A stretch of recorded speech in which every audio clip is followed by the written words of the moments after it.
Hi guys, welcome back. So we're going to be doing Module 51 tonight. That is only humans generate waste. So we're looking at what human waste looks like, or we'll call that municipal solid waste. So let's get started. After reading this module, you should be able to explain why we generate waste and describe recent waste disposal trends, and describe the content of the solid waste stream in the United States. So humans are really the only ones that generate waste. And that's something, waste is essentially materials that are no longer useful or can be consumed. It's literally just trash. All other systems, namely natural systems, don't generate waste at all.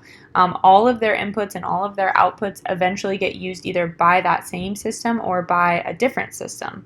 So they're all part of this global system. So there's no concept of waste. A waste product ends up being an input for a new system. Whereas humans generate products and generate waste that can't be used anymore. It just ends up in a landfill.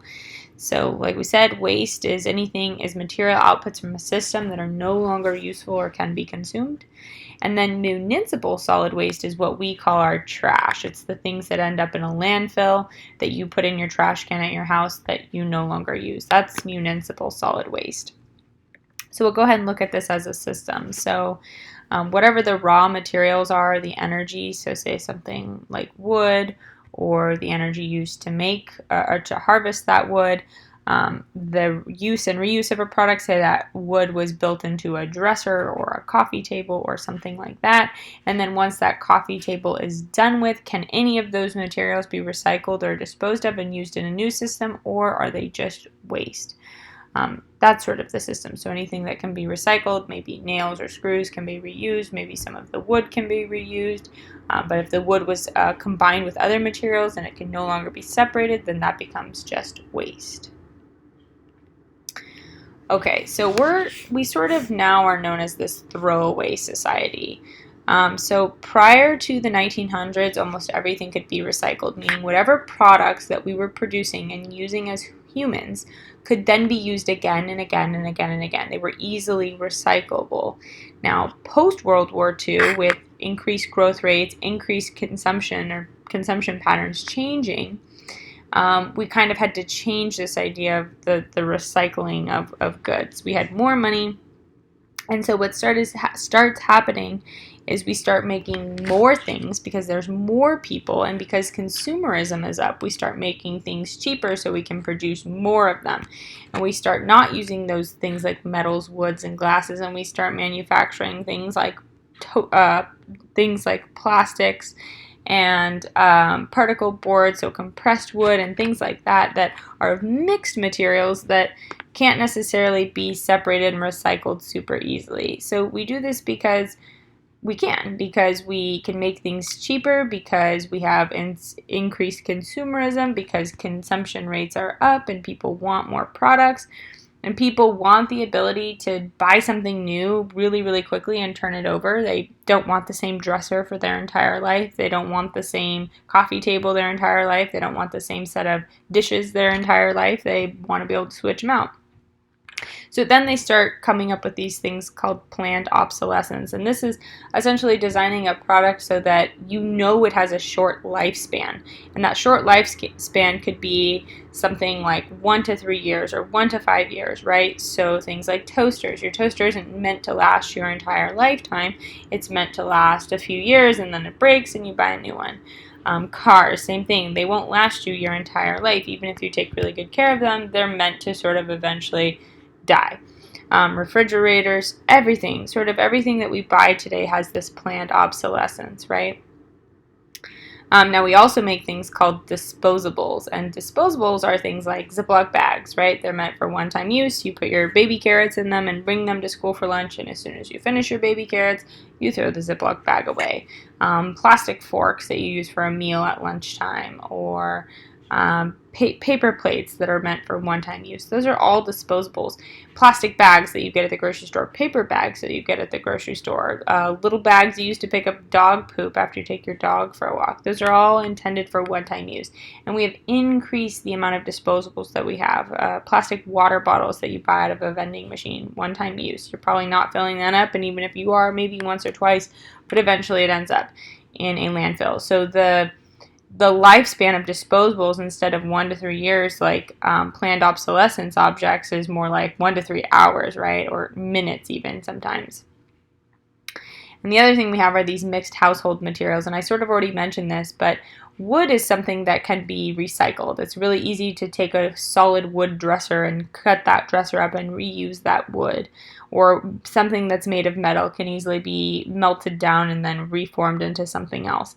But a lot of our things now are made of these mixed household materials, and mixed household materials are things that are made of compressed wood, glues, plastics, metals, all in one. So maybe your dresser isn't solid wood, it's made of compressed particle board and some metal, and maybe some plastic. It's really hard to recycle that dresser. It now becomes really challenging to take that dresser apart and turn it into something new. It actually becomes much easier to throw it in a landfill. So all of this sort of contributes to us having much more municipal solid waste and designing a society based around buying and throwing away once it's no longer what we want or it's broken, etc. Now, the amount of waste that is generated varies. It varies on a lot of things. Socioeconomic status. If you have a higher socioeconomic status, you may have more things. More things generally tend to lead to more waste. So it could also go the other way. If you have a lower socioeconomic status, perhaps you're buying more disposables because disposables are much cheaper, so perhaps you're generating more municipal solid waste in that way.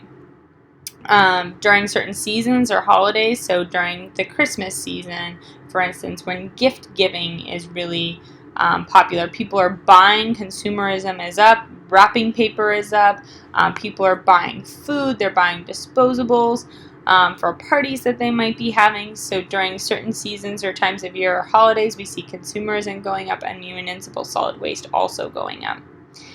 Also depends on the individual.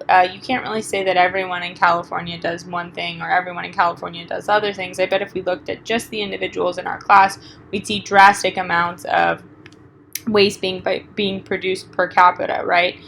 Some people are really conscientious of the type of waste that they're producing. Some people have no regard for it. So the individual will make a difference on how much waste they have.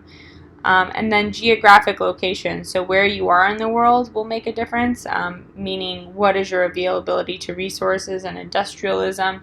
That will play into how much waste you have as well. Okay, so the solid waste stream contains materials from research literacy. So what is the waste stream? So the waste stream is essentially everything, all of the waste that we eventually throw into the trash or throw into a landfill that either gets recycled, incinerated, placed in a landfill, or disposed of in another way. So it's where does all of this trash end up? What is its pathway? Eventually everything ends up in the waste stream. So what makes up this waste stream?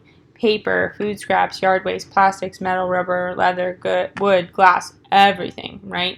And the pathway that something takes once it gets into the waste stream really depends on the type of material it is. Is it going to get burned? Is it going to get recycled? Is it going to be reused? Is it going to end up just sitting in a landfill, right? Where something goes depends on what it's made out of and its ability to be reused or recycled. Okay, so what is the composition of municipal solid waste? So here's all 227 metric tons, or 250 million US tons of municipal solid waste in the United States. You can see a large portion of it is plastics, paper, we've got food scraps, yard waste, wood, etc. Now, if we break that down into things that can be recovered after it's disposed of.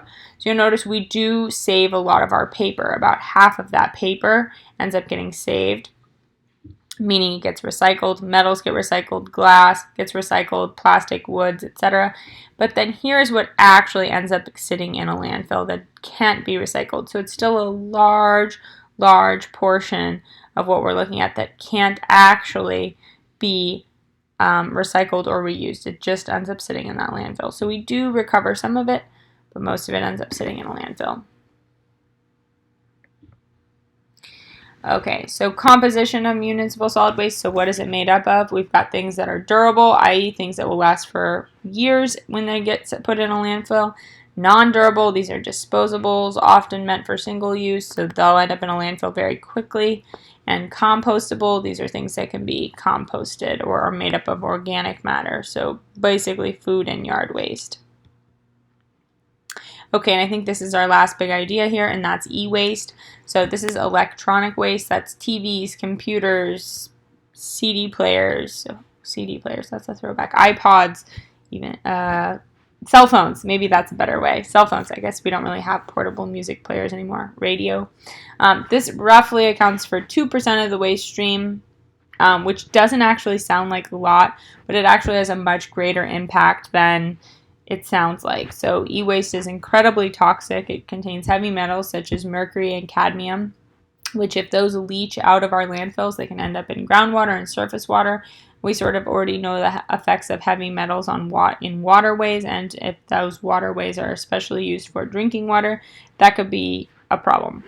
And then even if e-waste is said to be recycled properly, it's not always done so properly. So it costs more to disassemble and properly recycle e-waste than it does to put in a landfill. So it costs a lot of money to appropriately dispose of some of this e-waste, and oftentimes it's not worth the cost. One cell phone won't be worth the cost that you'll get from the materials and the amount of labor and time it takes to take it apart. So it'll just end up in a landfill, and then you risk, again, heavy metals leaching out, and also you're taking up space in a landfill, which is a problem. Okay, guys, that's it for today. Let me know if you have any questions, and I'll be here. Thanks.